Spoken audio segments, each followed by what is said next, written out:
இதே வேலையாக போச்சுடா உனக்கு. எதுக்கிட்ட அடிச்சிங்க அவனை? யோ, அவங்க தான் சின்ன பசங்க, உனக்கு அறிவில்லை, நீ சொல்ல மாட்டியா?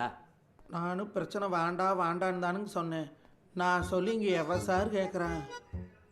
சார், எல்லா பிரச்சனைக்கும் இவர் தான் சார் காரணம். சார், நீங்கள் வேணாலும் அந்த பையனுக்கு எடுப்பாருங்க. எங்கள் ஊர் புள்ள பண்ணாலும் அவன் தானுக்கு சுற்றி சுற்றி வந்த. சார், நானும் வசந்தியும் லவ் பண்ணது உண்மை தான் சார். ஆனால் அது 4 வருஷத்துக்கு முன்னாடி சார்.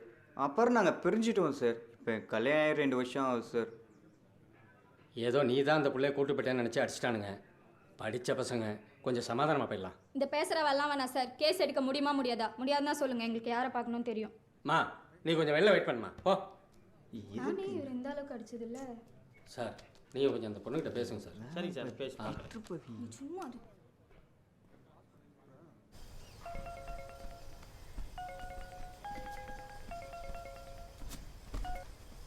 ஹலோ சார், எப்படி இருக்கீங்க? நல்லா இருக்கேன் சார்.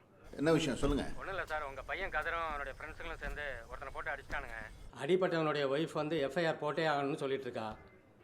அதான் என்ன பண்ணலாம் சார்? சார், நீங்கள் சொல்கிற மாதிரி எனக்கு யாரும் பையன் இல்லை. நீங்கள் என்ன செய்யணுமோ அதை செய்யுங்க. ஏண்டா, உன் தங்கச்சி காணா போனால் இங்கே வந்து கம்ப்ளைண்ட் கொடுக்கணும். நீங்களாம் என்ன பெரிய ரவுடிங்களாடா? அந்த பொண்ணு மட்டும் கேஸை வாபஸ் வாங்கலைன்னு வச்சுக்க, நீங்கள்லாம் உள்ளே தான் இருக்கணும், பார்த்துங்க. சார், ஓடி போன போல வந்துடுச்சு. ரிஜிஸ்டர் மேரேஜ் பண்ணிக்கிட்டு பாதுகாப்பு கிட்ட வந்திருக்காங்க சார். அவங்கள கொஞ்சம் வெயிட் பண்ண சொல்லுங்கள். Okay sir. டேய், இவன் ஏன்டா அழுகுறான்? அதுவா, இவனும் வசந்தியை ஒன் சைடாக 5 வருஷமாக லவ் பண்ணிருக்கான். பொண்ணு காம்ப்ரமைஸாக போக ஒத்துக்கிச்சிங்க சார். அப்படிங்களா? ரொம்ப சந்தோஷம் சார். தேங்க்யூ. ஓகே. சுப்பிரமணி ஐயா, இவங்க கிட்ட இனிமேல் எந்த வம்புக்கும் போக மாட்டேன்னு சொல்லி எழுதி வாங்கிட்டாங்க. சரிங்கய்யா. வெயிட் பண்ணுங்க, ஐயா கூப்பிடுவார்.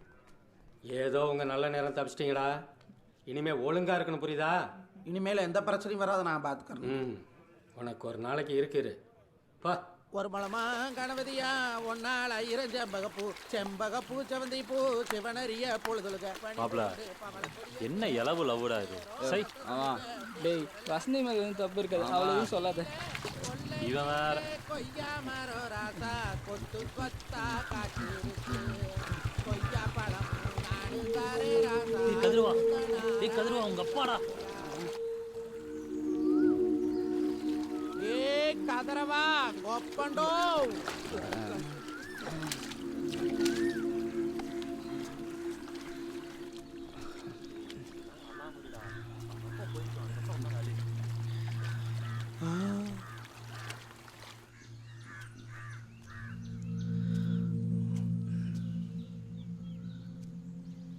எனக்கு அப்போ 10 வயசு இருக்கும்.